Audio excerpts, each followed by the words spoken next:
You may have heard of Bitcoin by now, and the hype it had over the last few weeks, reaching all-time highs, then boom, dropping over $1,000 within minutes, and a few days later, hitting a new all-time high.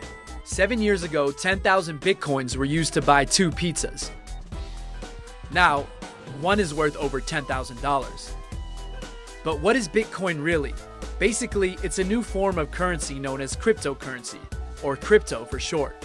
It's not like everyday paper money that we're used to, but a form of digital currency invented by a mysterious person known as Satoshi Nakamoto. The goal was to create a peer-to-peer system for online payments. P2P means that it's decentralized and works independent of any financial institution. Think of it like this. When you go into a coffee shop to buy a latte with your bank card, you don't actually give any money to the cafe owner. The bank does. With digital currency, there's no banks, no entities, or governments that control it, eliminating the need for a middleman. So where does Bitcoin come from? Well, it's mined. Not with a traditional pickaxe, but with computing complex mathematical equations. Once the equations are solved, new Bitcoins are generated, or mined. The term mining is commonly used because, like our mineral resources, there's a limited number of Bitcoins out there. In the case of Bitcoin, that number is 21 million, period. But there's more. Miners don't only generate new Bitcoins. They use their computers to verify transactions and prevent fraud 24 hours a day. This is done by collecting all transactions made during a set period into a list, called the block. It's the miner's job to confirm those transactions and write them into a general ledger, which kind of resembles a huge, giant, universally accessible spreadsheet.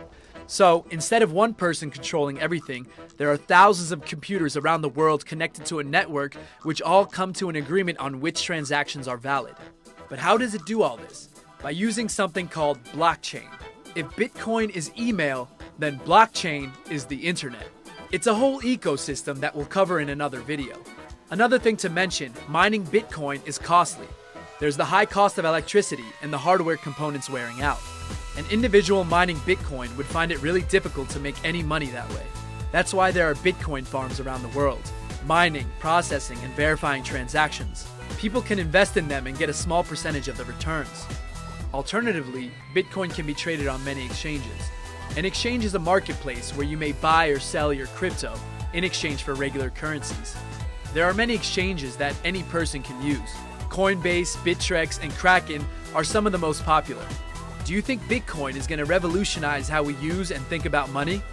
Or is it just hype?